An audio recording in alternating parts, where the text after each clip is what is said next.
nombre de Jesús. Amén. Amén. Bueno, qué bueno que estamos reunidos. Esta noche, hermanos, el capítulo 16 es, como les decía, es un capítulo que nos va a enseñar mucho. Hay parte donde vamos a detenernos un poquito. Necesito que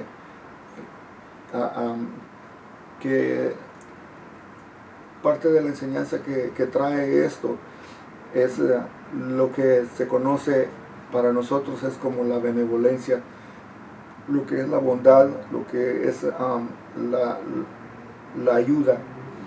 Y la primera parte se trata de esto.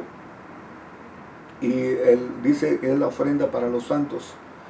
En el versículo número 1 dice: en cuanto a la ofrenda para los santos, haced vosotros también de la manera que ordené a las iglesias en Galacia. Cada primer día de la semana, cada uno de vosotros ponga aparte algo, según haya prosperado, guardándolo, para cuando yo llegue no se recojan ofrendas. El apóstol Pablo en esta parte, ¿verdad? Usted dirá, estábamos viendo el capítulo 15 y en el capítulo 15 andábamos ya en resurrección, ya en el cielo.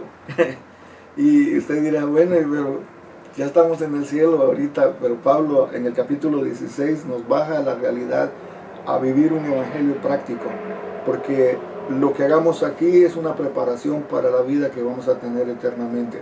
O sea que hay una parte en la Biblia donde Jesús decía que no hiciéramos tesoros en la tierra, sino que hiciéramos tesoros en el cielo, porque de esa manera el tesoro que hagamos no lo va a poder ni dañar la polilla ni el orín.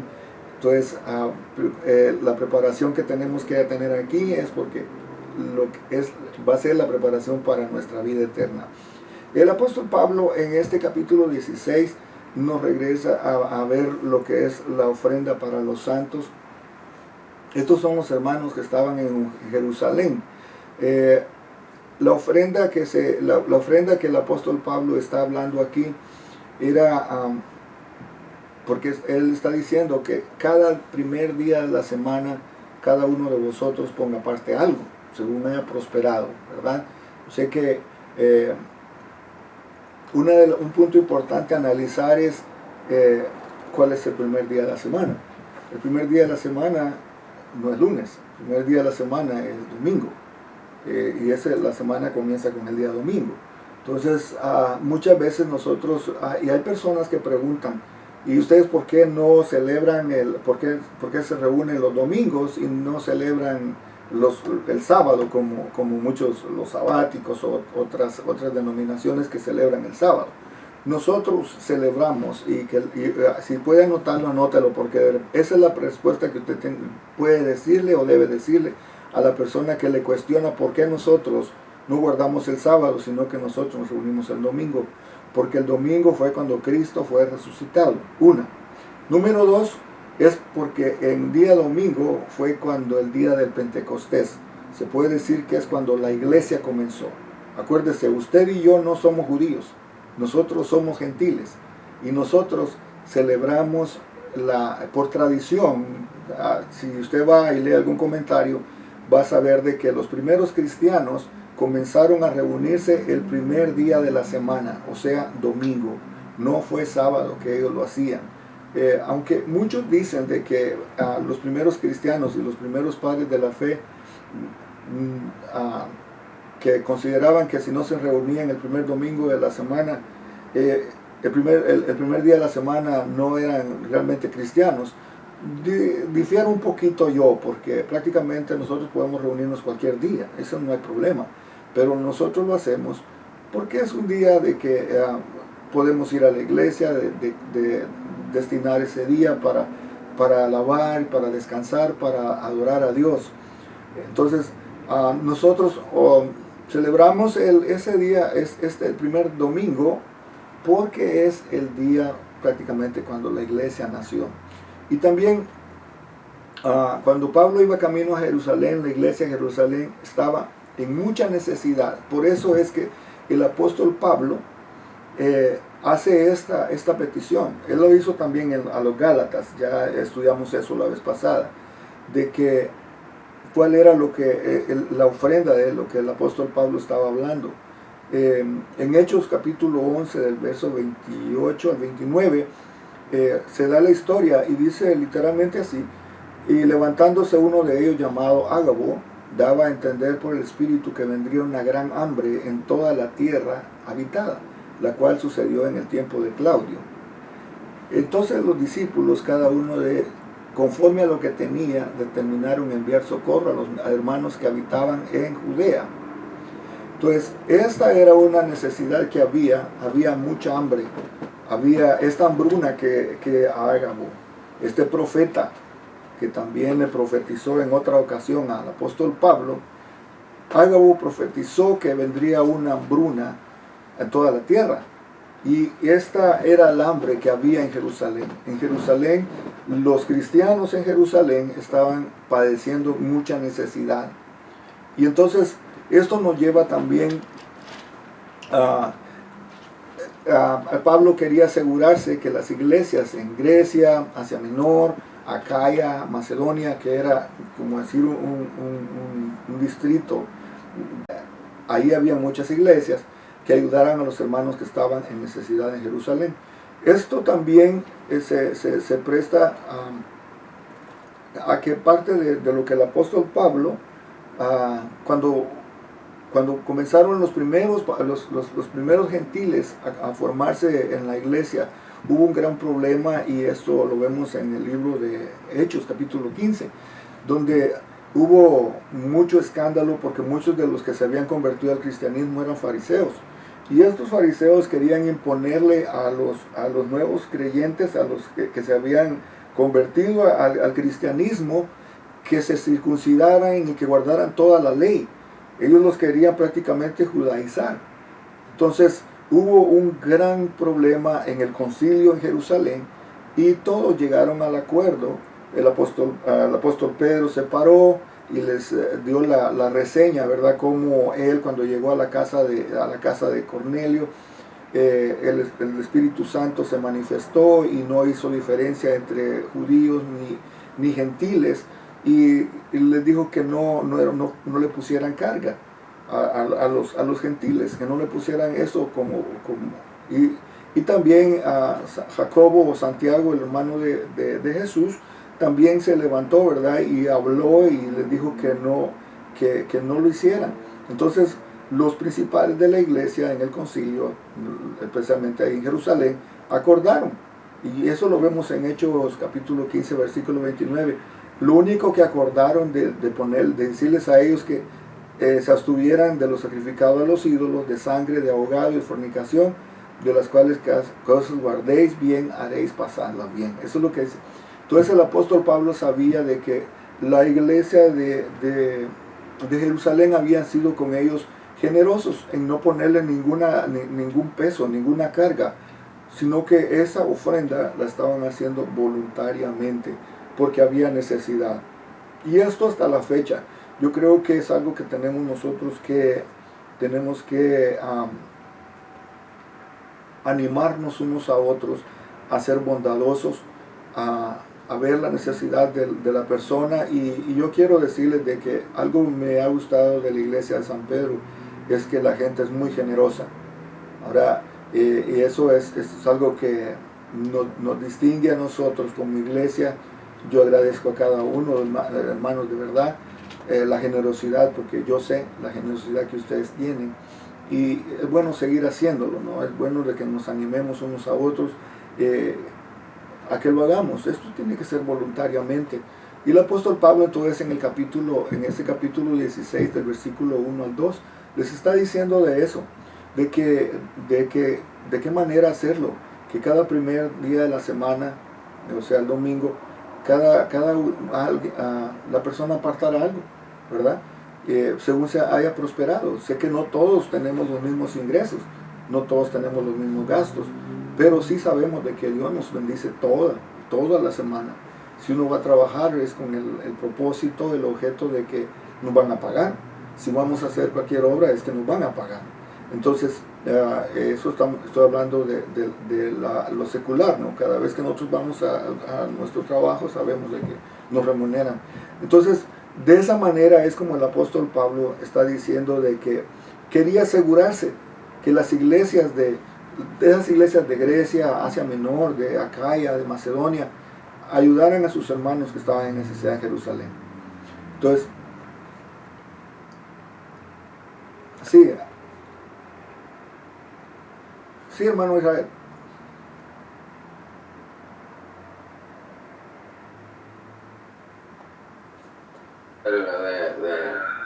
Del estudio.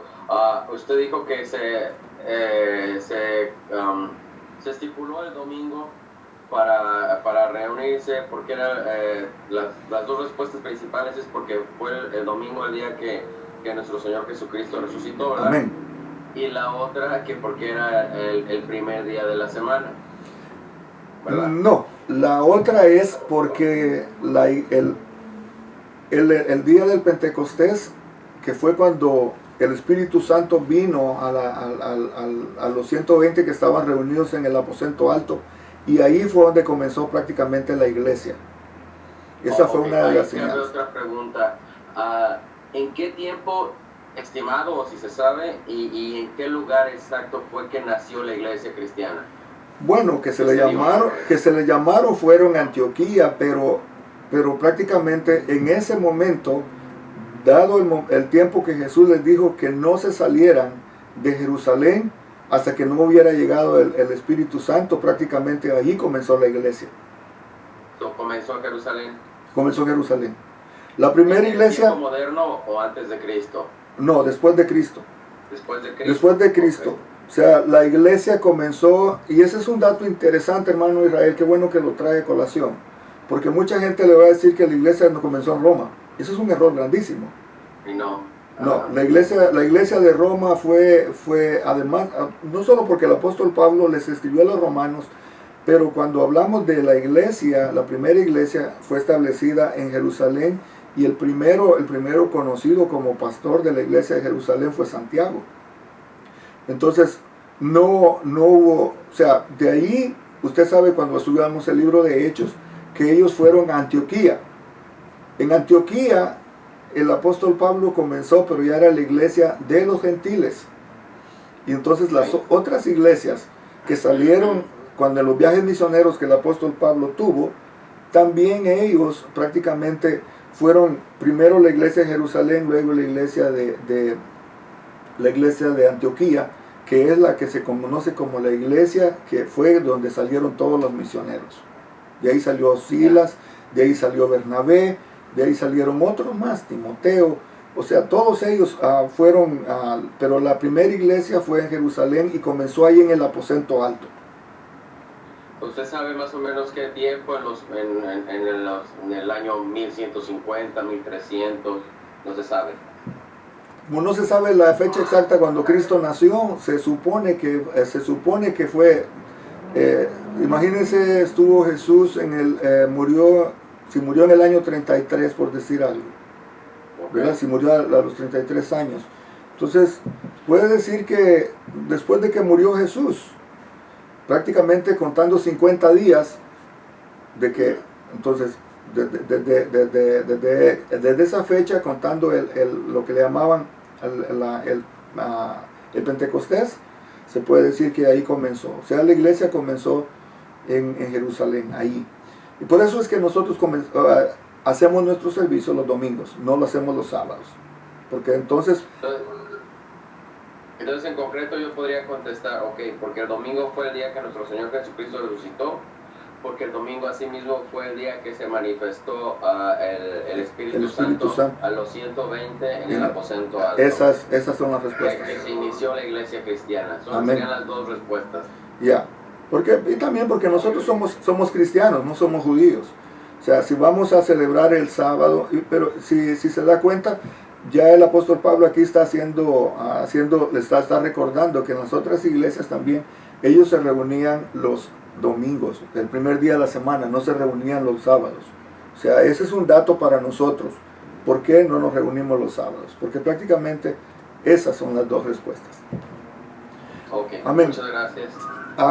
Bueno, siguiendo con el estudio, qué bueno que trajo esto, porque es bueno que podamos confirmar, ¿verdad? Y que podamos aclarar todas estas cosas que son necesarias. Entonces les decía que en el capítulo 15, ¿verdad? El apóstol Pablo les estaba diciendo a ellos de que, recordando, de que, ¿por qué era que ellos estaban haciendo debían hacer esa ofrenda? Porque había necesidad en Jerusalén, estaban pasando esa hambruna y ellos querían ser parte, ayudando a nuestros hermanos también. También ya en el versículo 3 dice, cuando haya llegado a quienes hubieres designado por carta, a estos enviaré para que lleven vuestro donativo a Jerusalén. O sea, como el apóstol Pablo no estaba ahí, él pensaba ir con ellos, pero también en ese momento dice, si hubieran designado por carta o alguien que fuera, pues ya tuvieran la ofrenda, ¿no? Ya tuvieran los donativos que estaba diciéndole. Y si fuera propio, que yo también vaya, irán conmigo. Pablo también le está diciendo a los corintios que recogieran esas ofrendas, ¿verdad? Para que no hubiera necesidad de estar el día que él llegue, de estarlo haciendo, sino que ya lo hicieran con premeditadamente, sabiendo para qué se necesita.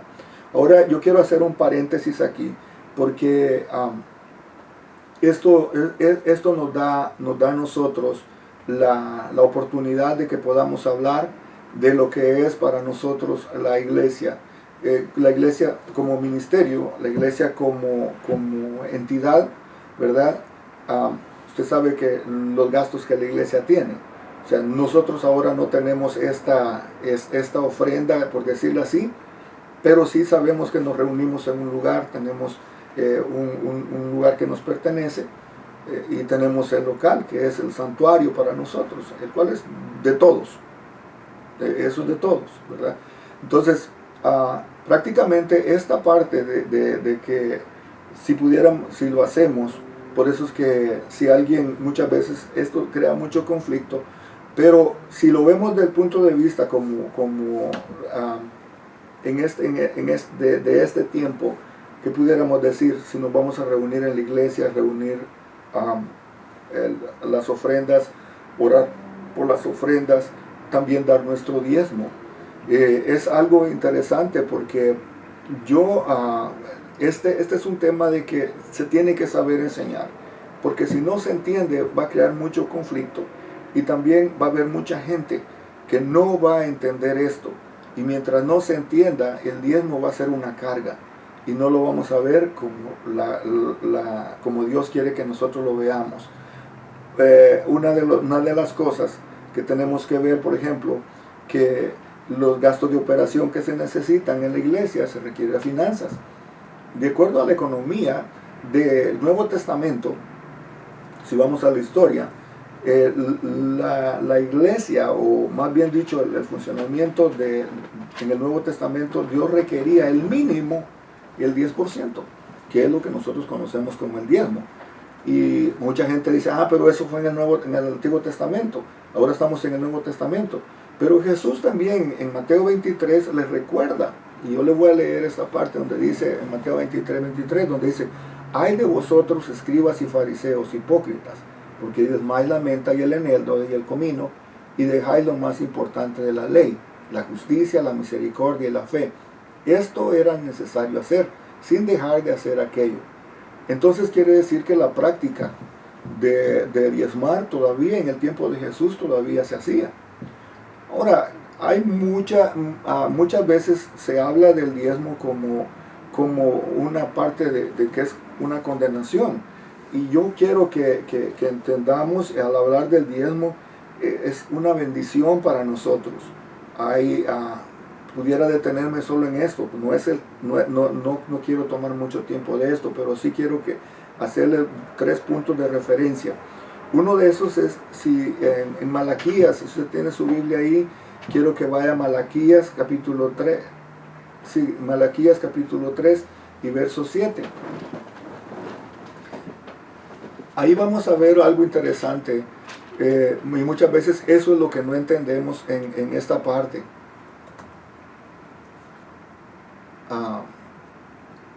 porque podemos entrar muy fácil, podemos entrar muy fácil a perdernos y alguien puede venir a decirnos, pero ¿por qué ustedes piden el diezmo? ¿Y por qué ustedes aquí? ¿Por qué ustedes allá? Y es lo que le digo, que si no se ha entendido, es muy difícil explicarle a una persona si no ha entendido cuál es el propósito. Y uno de los propósitos que tiene que entender es de que el diezmo es una manera de acercarnos nosotros a Dios. Entre más, el diezmo es algo que nos va a acercar a nosotros a Dios. Y quiero que lo entienda así. Primero, en el versículo 7, dice, bueno, en el versículo 6 dice, porque yo Jehová no cambio. O sea, quiere decir que Dios es el mismo de ayer y para siempre, ¿verdad? Y dice, por esto, hijos de Jacob, no habéis sido consumidos. En el versículo 7 ya dice, desde los días de vuestros padres os habéis, oigan lo que dice, apartado de mis leyes y no las guardasteis.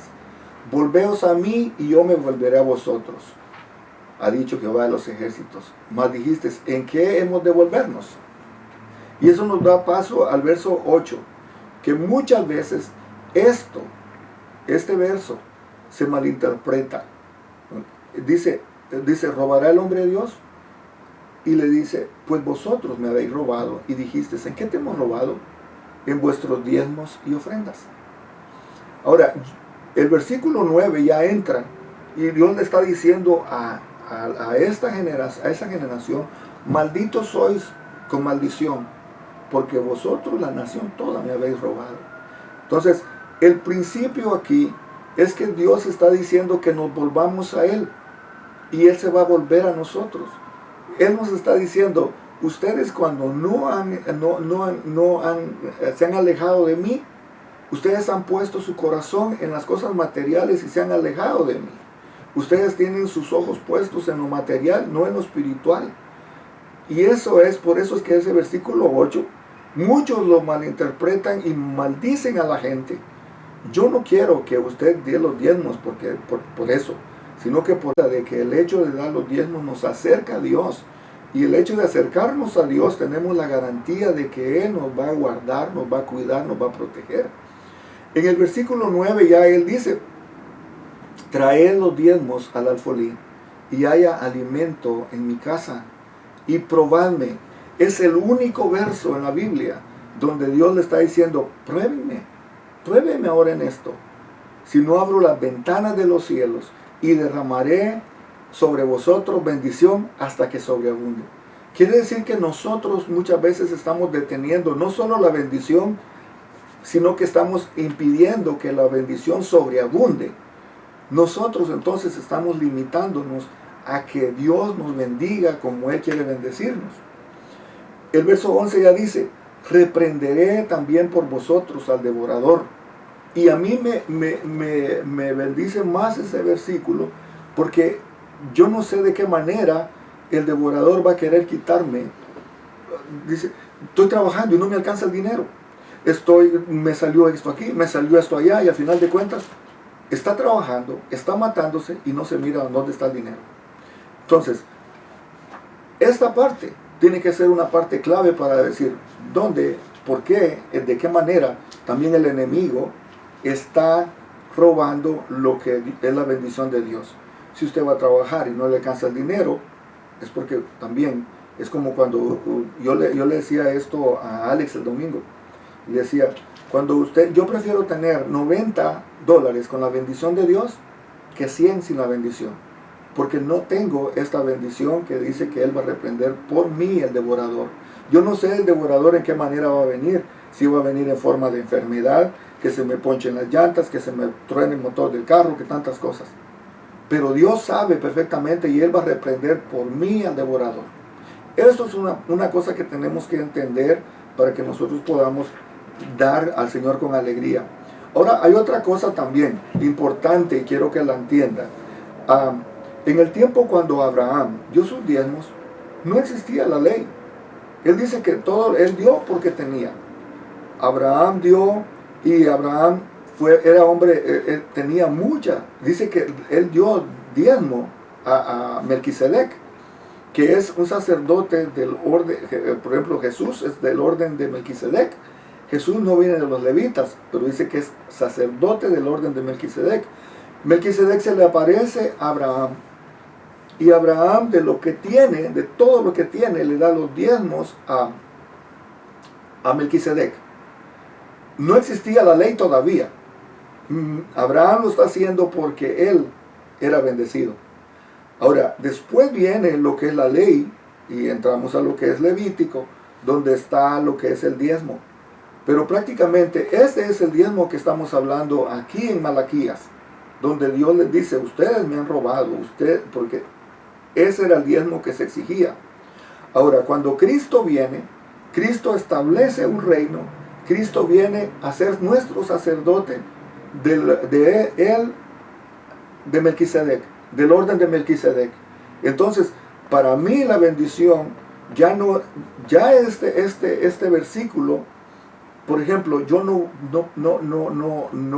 para mí me trae bendición el saber de que Dios va a proteger, Dios me va a bendecir cuando yo doy mis diezmos. Y yo le digo esto porque yo lo hago, nosotros lo hacemos. Entonces, eso, hermano, tiene que saber uno por qué va a diezmar. Hay otra cosa que también mucha de la gente no entiende y por eso le duele. Sabe que el hecho de poder dar es porque usted tiene. Usted no va a dar para que Dios le dé. Dios ya nos dio en la semana. Dios ya nos dio. Dios ya nos bendijo. El problema es que no somos buenos administradores, sino que lo que Dios nos ha dado nos hemos hecho dueños. Y el problema es que usted sabe, si usted es dueño de casa, cuando se arruina alguna cosa, usted tiene que repararlo y el dinero va a salir de su bolsa. Porque usted es dueño de casa. Cuando usted está rentando y usted solo es administrador, usted le pasa el gasto al dueño de la casa. Pero cuando es su casa, usted la tiene que reparar. Lo mismo pasa con cuando Dios nos da el 100% y nosotros nos agarramos el 100%. Y el Señor va a decir: bueno, amigo, si te di 100.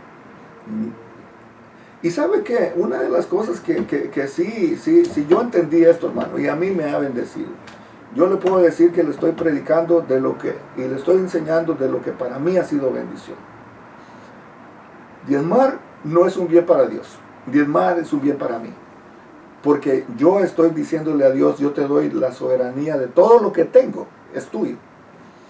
Si usted es dueño de lo que tiene, a ver cuando se muera, a ver qué se lleva. Para que se dé cuenta. Entonces nosotros solo somos administradores. Lo que nosotros tenemos, si Dios nos permitió tener un carro del año, disfrutémoslo, gocemos. Si nos permitió una casa, disfrutemos de la casa, gocemos todo lo que Dios nos da, pero no nos volvamos dueños, porque cuando nos muramos no nos llevamos nada. O sea, solo mientras vivimos somos administradores. Pero si no le podemos dar a Dios de lo que Él nos da, ¿y sabe qué? Él se compromete que la semana que viene también Él nos va a bendecir. Entonces, en la manera que nos va a bendecir es cuando venimos nosotros, que tenemos la oportunidad de venir y dar nuestro diezmo, nuestra ofrenda, porque es otra cosa que tenemos que aprender, tres clases de dar que hay. Y eso es venir con alegría. Fíjense que muchos no le ponen atención a esto, pero ir a la iglesia y poder usted diezmar es porque Dios le dio. ¿Se ha puesto a pensar qué tal si no hubiera tenido trabajo? ¿Qué tal si hubiera estado enfermo y usted hubiera estado en condiciones muy mal? Entonces, hermano, tenemos que ir a la iglesia y dar con alegría. Porque si usted no ha entendido, y para usted va a ser dolor dar sus diezmos, el consejo como pastor y como amigo: no lo dé. Se va a quedar sin el dinero y se va a quedar sin la bendición, porque Dios bendice al dador alegre. Si uno va refunfuñando a dar los diezmos, mejor quédese con él. Yo le digo honestamente, quédese con él, porque no le va a bendecir a usted, ni tampoco va a recibir la bendición de parte de Dios, porque Dios bendice al dador alegre.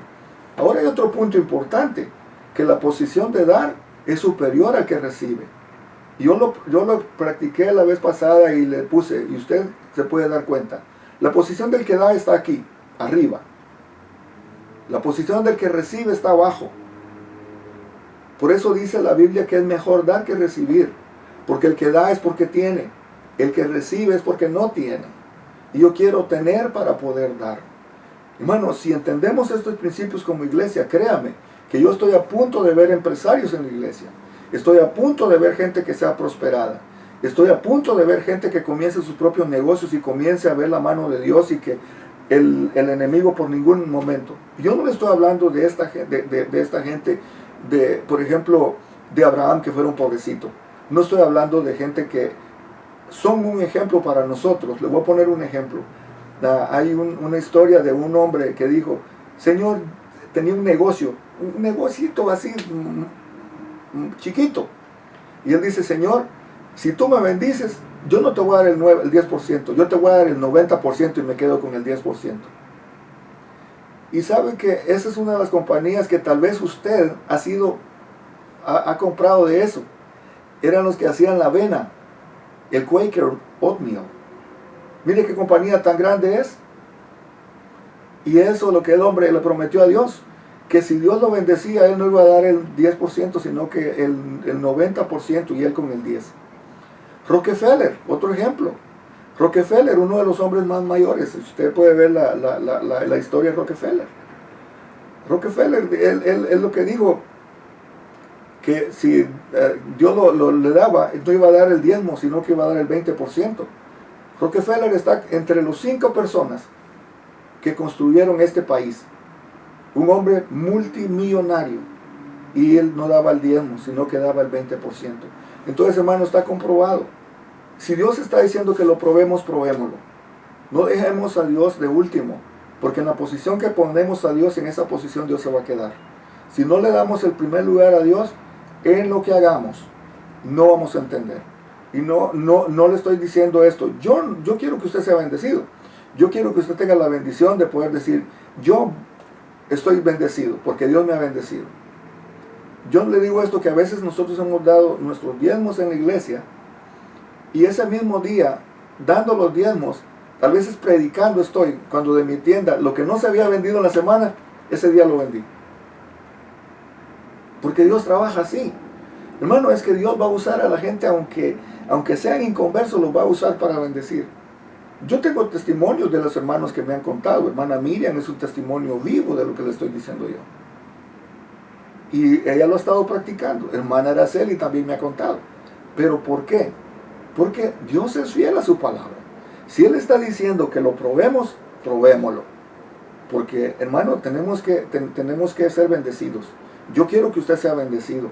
Yo quiero que usted sea de las personas que de aquí a un tiempo usted me diga y usted conozca realmente lo rico que es Dios y lo rico que nos puede hacer a nosotros.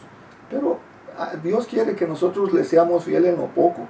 Porque si no nosotros somos fieles en lo poco, vamos a ser fieles en lo mucho. Ok, le voy a poner un ejemplo. Si usted fuera el dueño de una finca o el dueño de una hacienda y yo lo póngame que usted es el dueño de la finca y usted me pone a mí como administrador y usted llega y usted lo que espera, ¿verdad? Porque yo soy solo el administrador, lo único que necesito es yo tengo comida, tengo casa, tengo todo ahí, yo puedo disponer de los trabajadores y todo. Y que cuando me diga, bueno, ¿cuánto salió de ganancia? Yo le diga, nada. Dígame, ¿me va a seguir teniendo de administrador? No, porque no estoy siendo. Si usted espera por lo menos que decir, ok, dame el 10% de las ganancias y te quedas con el resto. Eso entonces uno se vuelve un mal administrador. Entonces, hermano, Dios quiere que nosotros seamos bendecidos, pero tenemos que bendecir. Ahora hay un principio también, y quiero que usted dé de esa manera, con alegría porque usted tiene, no porque es obligación, porque le están obligando. Y yo con esta enseñanza, yo no quiero decirle a usted que, mire, yo no estoy predicando o en la iglesia por dinero. Créame, yo estoy en la iglesia porque Dios me llamó y porque sé que yo puedo ser de bendición para ustedes. bendición para la gente que llegue y ser de bendición en cualquier aspecto.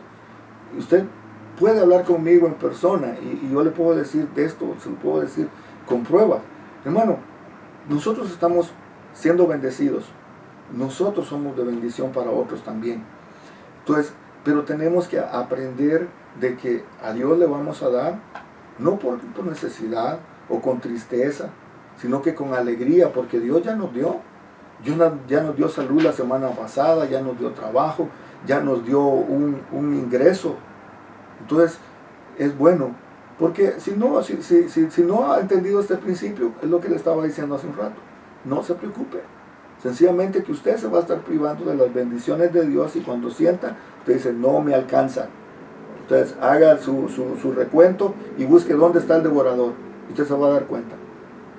Porque eso es importante. Ahora, hay una cosa que alguien estaba pidiendo. Sí, Selene.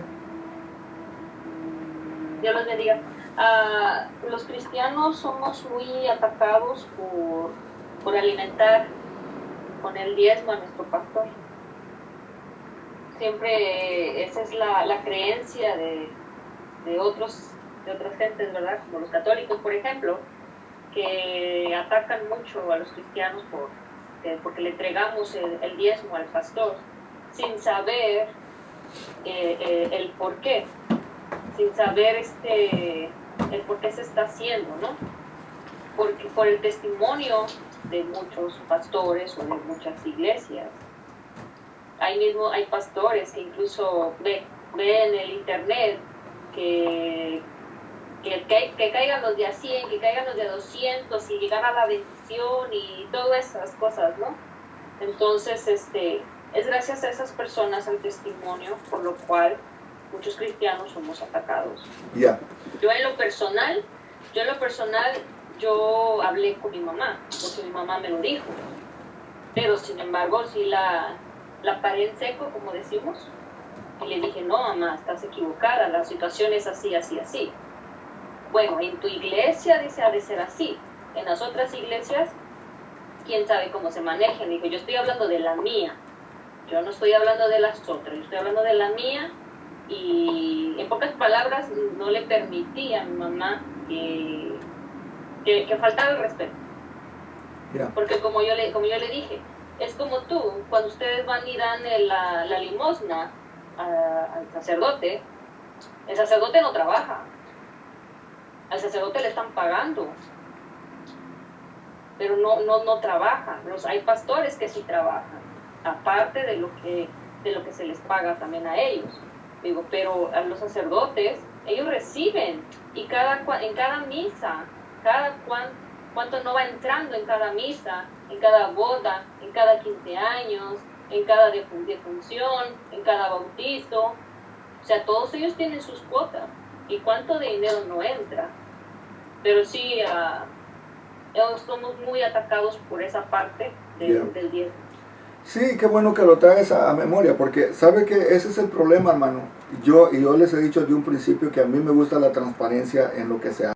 Porque una de las maneras como la gente habla, y precisamente no le ve el aspecto, porque esto que les estoy diciendo, ellos no lo conocen, ellos no lo entienden.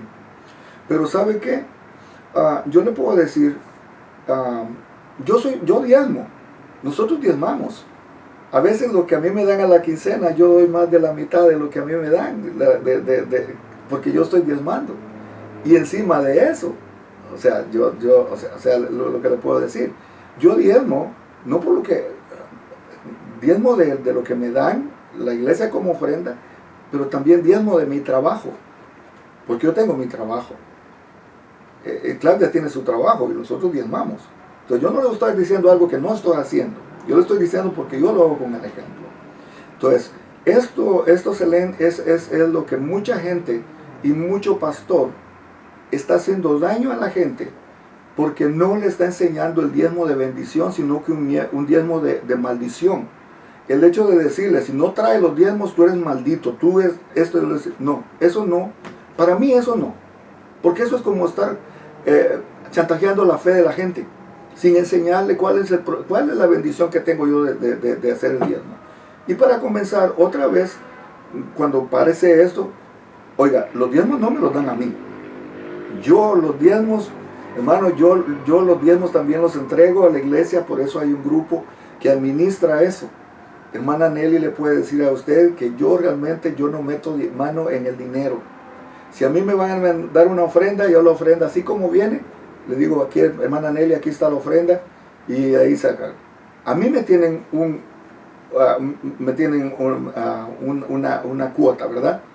Pero póngase, que fueran 3,000 miembros, porque fueran 3,000 miembros, yo tendría que tener un sueldo de, como decir, imagínense, gracias a Dios que yo tengo mi casa desde antes de ser pastor, porque si no dijeran, miren, esta es la casa del pastor, y miren la casa del diácono, miren la casa de los que diezman. Hermano, no es así. Realmente, pero no va a andar uno, y yo tampoco me voy a complejar, y voy a andar enojado y peleando con la gente diciéndole, yo no soy así, yo veo los comentarios, donde dicen que la gente está haciendo rico al pastor y que los pastores se vuelven, tienen a costillas de la gente. Hermano, pero la verdad yo le digo, el trabajo pastoral, yo para comenzar, tiene que comenzar por ver que yo estoy haciendo un trabajo para Dios. Y yo estoy haciendo mi parte, al igual que como cualquier otro miembro. La diferencia en este caso es que yo soy responsable ante Dios de cada uno de ustedes y de la administración. Porque el día de mañana que van a andar diciendo, uy, que hubo un desfalco, y que usted puede ir a las cuentas y usted puede ver cuánto entró, cuánto salió. Ahí está hermana Gloria, que puede darles ella sabe perfectamente cuando los diezmos y las ofrendas, yo soy transparente en eso. ¿Sí, hermana Gloria? A que Dios les bendiga a todos. Pastores, que la gente como no sabe, no se informa, no lee, solo hablan y opinan de lo que escuchan de otras personas o de lo que leen en las redes sociales, porque se vive en el error de que el dinero que entra a la iglesia pasa así como va a las manos del pastor, y que el pastor es el que se hace cargo del dinero. Por eso se dice que se roban el dinero, pero en realidad no saben que el pastor no es quien administra el dinero, que la iglesia está organizada y que hay personas que se hacen cargo de cada cosa en la iglesia.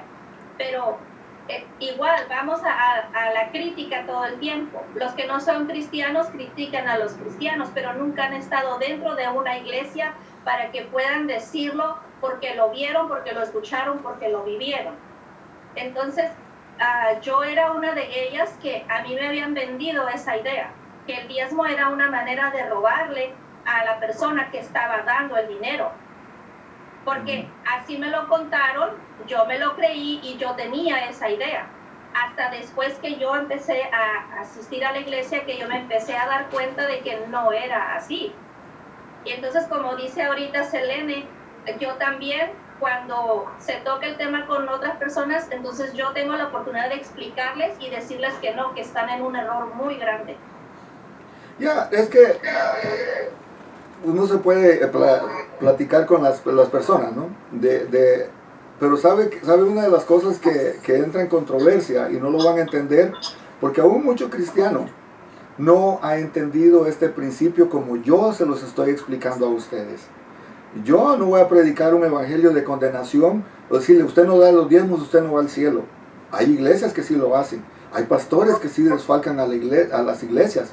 Hay pastores que sí andan haciendo eso, lamentablemente, y eso se da porque no están organizados, como dice hermana Gloria. No hay un orden. Pero hermano, lógicamente, ¿sabe qué? Independientemente de que si esa persona malversa los fondos ante Dios, ¿sabe que yo me puedo comer de lo que yo gano? Yo me puedo comprar lo que yo quiera, yo puedo hacer lo que sea. Pero con el diezmo de ustedes, que Dios me guarde, porque eso es sagrado. Eso para mí es sagrado. Y hay de aquel, yo le digo hay de aquel, porque va a tener un ay de lamento. La persona, el pastor o la persona que no sabe administrar el dinero de la iglesia, porque hermano, eso es santo. Para mí eso es sagrado. Yo eso no lo toco. Y yo cada vez que recibo el dinero que la iglesia me reconoce, por el trabajo que hacemos, porque dicen que no trabajamos, porque dicen que no hacemos nada, que estamos nada más. Ok, pongamos que no hagan nada, ¿verdad? Como dicen por ahí, ¿usted como no trabaja? Ok, supongamos que no trabajo, pero hermano, dígame, ¿de qué manera nosotros como pastores estamos no solo en la mirada del hombre, sino que en la mirada de Dios? Yo cada vez que tomo los diezmos, yo bendigo sus vidas, porque además ese dinero ya se cumplió de decir los gastos que hay para la casa, los gastos que hay para esto. ¿Y sabe cuál es mi deseo? Honestamente yo le digo, mi deseo es de que el día de mañana la iglesia tenga lo necesario, porque no somos una entidad que tenemos ingresos del gobierno, ayuda financiera de otros lugares. Pero qué bueno fuera que la iglesia tuviera los suficientes ingresos para pagarle a las personas, a los diáconos, a los ancianos, porque imagínense, si la iglesia crece bastante, ¿usted cree que solo yo me voy a poder dar abasto? ¿Cómo cree usted que las iglesias que están donde hay miles de personas, realmente, y yo en mi corazón está el día de mañana, de decir, si la iglesia llega grande, la iglesia llega a florecer en tamaño y todo, ¿por qué no? Tenemos que saber de que todo obrero es digno de su salario. Hermano, con gusto, yo por mí no hay ningún problema de eso, y ojalá que lleguemos para allá. Pero sabe una de las cosas, muchas veces nosotros detenemos, porque viene el momento cuando nosotros nos detenemos en esto, pero Dios quiere que nosotros seamos bendecidos. Este es el principio. El de dar es una bendición, y por ejemplo hay dos dones de dar. Ese sería el sistemático que se puede dar en cada inicio de semana. También el espontáneo. Hay personas que son espontáneas para dar, hay otras personas que tienen el don de dar, hay personas que dicen, yo doy esto, hay una actividad y yo doy esto. Personas muy dadivosas, y el Señor bendice. Yo sé que Dios bendice esto, y yo he sido testigo de eso. Ahora, esa sería la manera de dar. También la sacrificial, y en esa de la sacrificial entra cuando usted va a dar, hermano, con sacrificio, porque no está dando porque le sobre, sino que porque usted está haciendo un sacrificio. Y le puedo poner el ejemplo, la viuda y los ricos que pasaron a echar la ofrenda. Dice que ellos echaban ofrenda, ¿verdad? Jesús estaba viendo en el templo, en la sinagoga, y Jesús les dice, esta mujer dio más que todos, porque esta mujer dio solo 2 blancas, era pennies lo que ella dio, pero ella dio de lo que tenía, no dio lo que le sobraba. Entonces Jesús dice, esta mujer dio más, porque esta mujer dio sacrificialmente.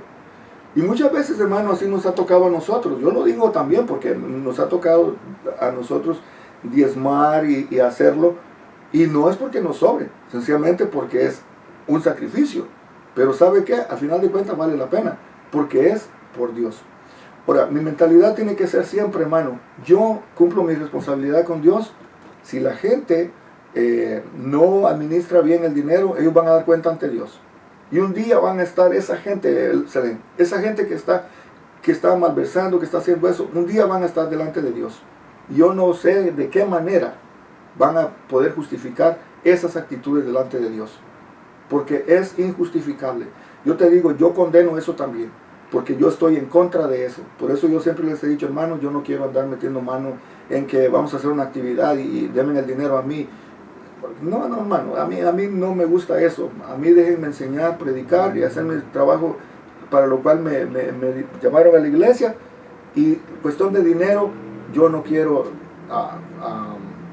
andar metido, tocando y que... No, yo no quiero que el día de mañana anden diciendo, miren, el pastor ya cambió carro, porque ni modo. Y hermano, sí molesta, pero yo no me voy a poner a hablar con la gente o a andar defendiendo, porque no tengo nada de que defenderme. Sencillamente de que sí lo hablan y lo dicen, pero ¿sabe qué? Demos nuestras ofrendas con alegría para el Señor, y el Señor nos va a bendecir, porque al final de cuentas todo lo que tenemos, todo lo que recibimos es de parte de Dios. Entonces, ya entrando ya al versículo, no crea que me detuve ahí porque esto me llame la atención a mí, no, sencillamente para aclarar esto, porque mucha gente no ha entendido lo del diezmo. Pero una de las cosas que dice el apóstol Pablo, en el versículo 5 dice, y ya vosotros cuando haya pasado por Macedonia, pues en Macedonia tengo que pasar.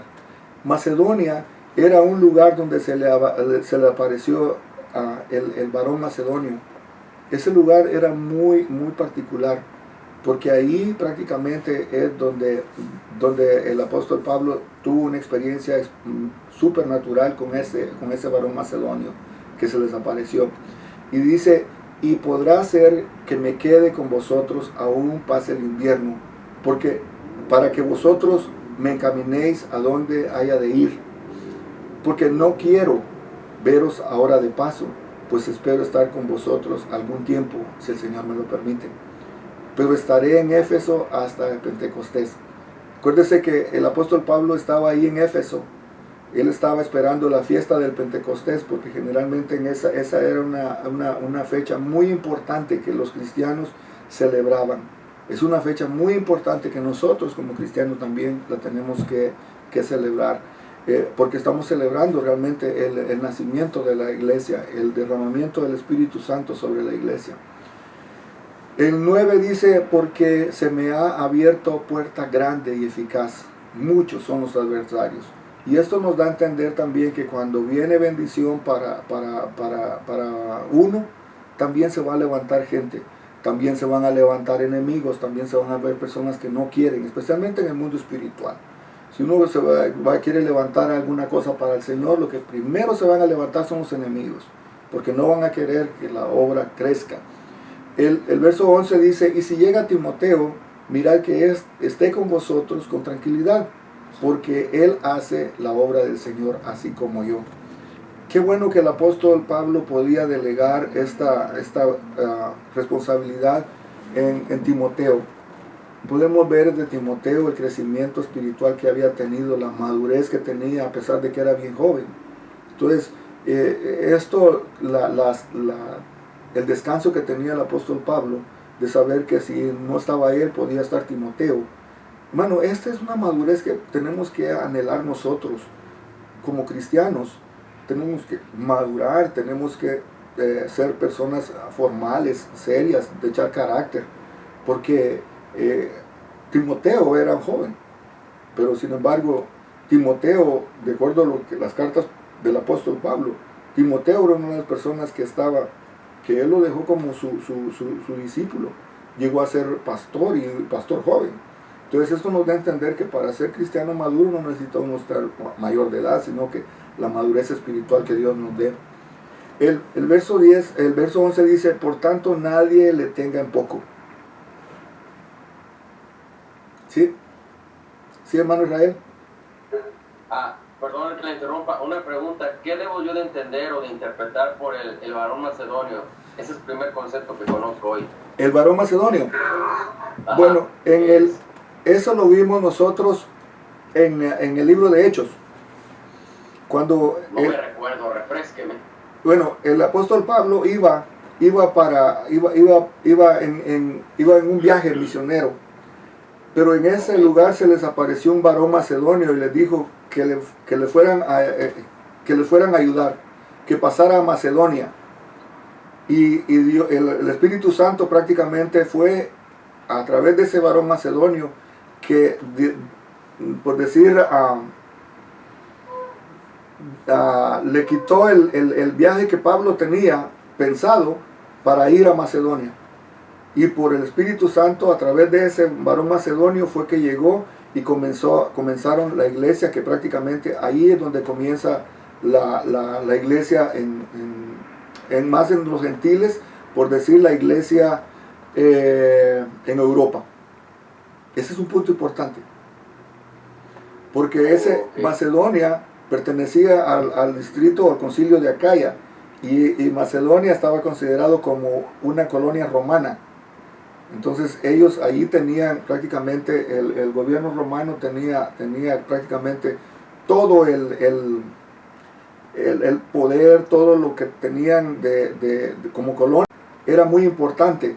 Entonces, aunque Pablo no lo sabía, pero el varón macedonio lo llevó ahí, y de ahí prácticamente se le abrieron las puertas al resto de las iglesias en Acaya, Acaya era el más grande. Oh, ok, gracias. Ya, pero el varón macedonio prácticamente fue un personaje que se le apareció al apóstol Pablo. Por obra del Espíritu Santo. Amén. Gracias. Amén. Entonces, volviendo a lo que estamos viendo del apóstol, ya en el apóstol Pablo, diciéndole, ¿verdad? Porque ya prácticamente lo está diciendo, que no tenga en poco, que nadie le tenga en poco. En este tiempo que estaba el apóstol Pablo, generalmente a las personas mayores, siempre tiene que ser así, hermano. Cuando una persona mayor esté con nosotros, tenemos que honrar las canas, tenemos que honrar la mayoría de edad, ¿verdad? En nuestros países se respeta mucho a las personas mayores. Aquí no, la gente se pasa llevando a los viejitos, pero así no tiene que ser la cosa. Pero en este caso, en esta cultura, prácticamente los que eran rabinos, los que eran maestros, generalmente eran personas mayores. Pero el apóstol Pablo les está diciendo en el versículo 11 que nadie le tenga en poco por el hecho de ser joven. Porque lo que le estaba diciendo hace un rato, que aunque el apóstol Pablo sabía que Timoteo era bien joven, pero una persona que estaba muy madura, con un gran carácter cristiano, y podía hacerse cargo de la misión que el apóstol Pablo le estaba encomendando. Y lo que les dice él entonces después en el verso dice, sino encaminadle en paz, para que venga a mí, porque lo espero con los hermanos. En el verso 12 dice, acerca del hermano Apolos, mucho le rogué que fuese a vosotros con los hermanos, mas de ninguna manera tuvo voluntad de ir por ahora, pero irá cuando tenga oportunidad. El apóstol Pablo menciona a Apolos porque Apolos era considerado que era un hombre que tenía mucho, pero una oratoria magnífica. Era un hombre que podía hablar a las multitudes, tenía un don de convencimiento. Priscila y Aquila fueron parte de sus maestros también. Y parte de la Biblia menciona a Apolo, donde dice, yo regué a Apolo, yo sembré, Apolo regó, pero el crecimiento lo da el Señor. Quiere decir, el apóstol Pablo se está mencionando, me imagino que ya había crecido la fama de Apolos y que le habían preguntado y querían que Apolos fuera para que oírlo predicar, oírlo enseñar. Pero el apóstol Pablo le dice aquí que lo rogó mucho, que fuese con los hermanos, pero que de ninguna manera había tenido voluntad de ir. Ya en las salutaciones finales de este capítulo, solo voy a leer, dice, velad hermanos, iglesia de San Pedro, velad, estad firmes en la fe, portaos varonilmente y esforzaos. Todas vuestras cosas sean hechas con amor. Hermano, vamos a hacer algo, hagámoslo con amor. El apóstol Pablo siempre en sus cartas, él nos dice que hagamos las cosas con amor. En el verso 15 dice, hermanos, ya sabéis que la familia de Estefanas es de las primicias de Acaya. Fue de los primeros que se convirtieron ahí en Acaya y que ellos se han dedicado al servicio de los santos. Os ruego que os sujetéis a personas como ellos y a todos los que ayudan y trabajan. Me regocijo con la venida de Estefanas, de Fortunato y de Acaico, pues ellos han suplido vuestra ausencia, porque confortaron mi espíritu y el vuestro. Reconoced pues a tales personas. Las iglesias de Asia os saludan, Aquila y Priscila con la iglesia que está en su casa, os saludan mucho en el Señor. Os saludan todos los hermanos, saludaos los unos a los otros con ósculo santo.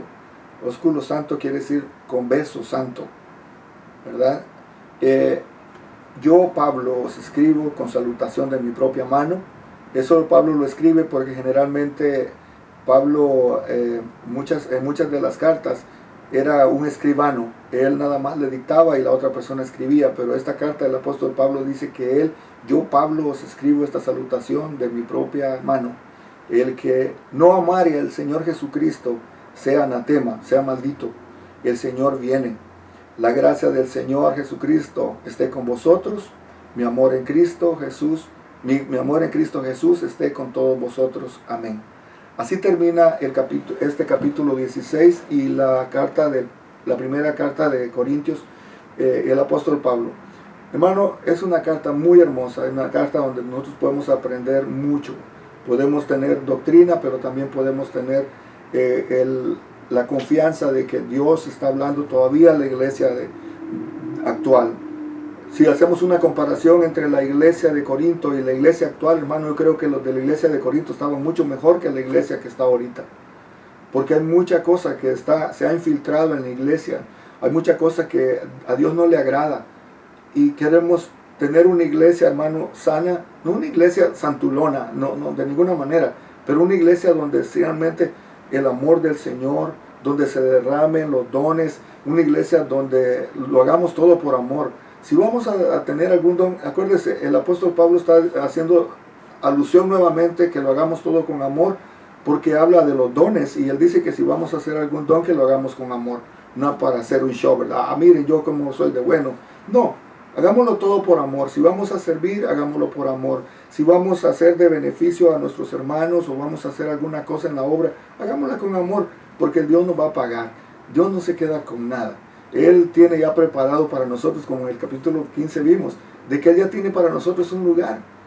Ya tenemos una morada, ya tenemos al Señor que está prácticamente esperándonos para que sea que muramos, o sea que no muramos, como dice el capítulo 15, ¿verdad? Que seamos transformados. Yo estoy esperando ese momento. Yo espero el día cuando estemos ante el tribunal de Cristo, cuando nos den galardones, que nos digan, bien siervo fiel, en lo poco fuiste fiel, en lo mucho te pondré. Y yo quiero que usted reciba su galardón y que lo hagamos para el Señor, sin estar renegando. Ay, es que ni siquiera me mencionaron, ni siquiera me dijeron, no. Si es que así es, entonces nosotros, si nos aplaudieron, ya ahí estuvo nuestro pago. Yo quiero pago de parte de Cristo. Yo quiero pago de parte del Señor, porque ese es el mucho mejor. Si es que terminamos con esto, hermanos.